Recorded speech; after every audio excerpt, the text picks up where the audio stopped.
আমাদের ওই কঠিন ময়দানে 7 শ্রেণীর ব্যক্তিকে রব্বুল আলামিন তার আরশের নিচে ছায়া দিবেন।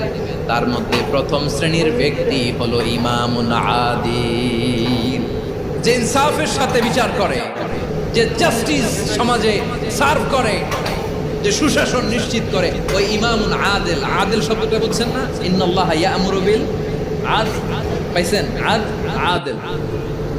7 শ্রেণীর ব্যক্তিকে আল্লাহ তাআলা সুশীতল আরশের নিচে ছায়া দিবেন, যেদিন তার দেয়া ছায়া ছাড়া কোনো ছায়া থাকবে না। এর প্রথম হচ্ছে ইমামুন আদিল, ন্যায়পরায়ণ শাসক। চিল্লায় বলেন সুবহানাল্লাহ।